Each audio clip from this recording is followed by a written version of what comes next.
I'm Steve at the Carmichael Workshop. Today I have a tip for you to make your shop more inviting and more efficient.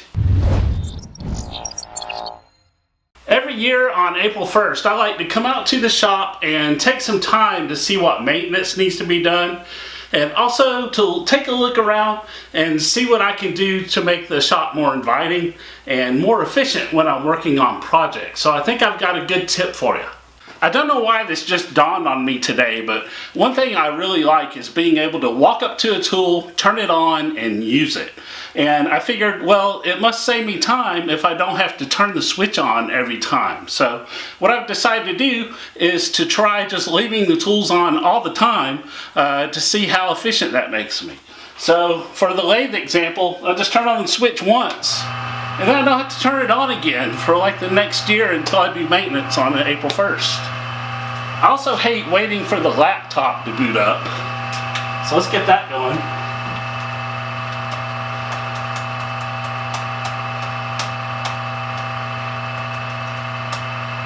There, it's ready to go. Even my trusty shop fridge stays on the time, so why not everything else? Let's turn on the fan so it'll keep us cool all year round. And who wants dust in their shop at any time? I'll turn on my dust collector.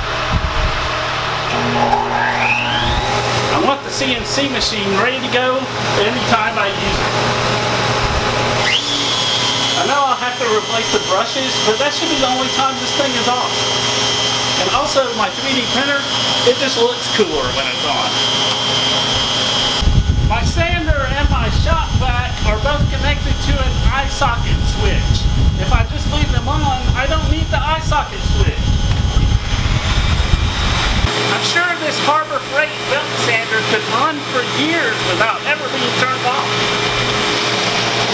When I turn on my grill, I always forget to turn on the light, so why not just leave it on?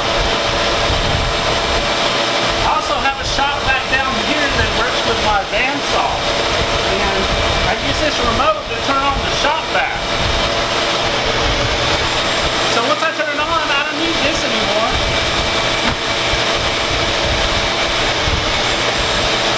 I had a bunch of stuff piled on my planer, and it was basically unusable. So I took everything off the planer, so I'm going to turn it on too, and it also has its own shop vac for dust collection.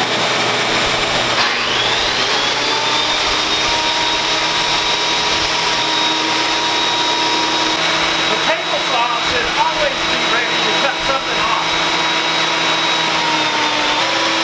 My air compressor always scares the crap out of me when it turns on unexpectedly, so I'll just keep it on all the time.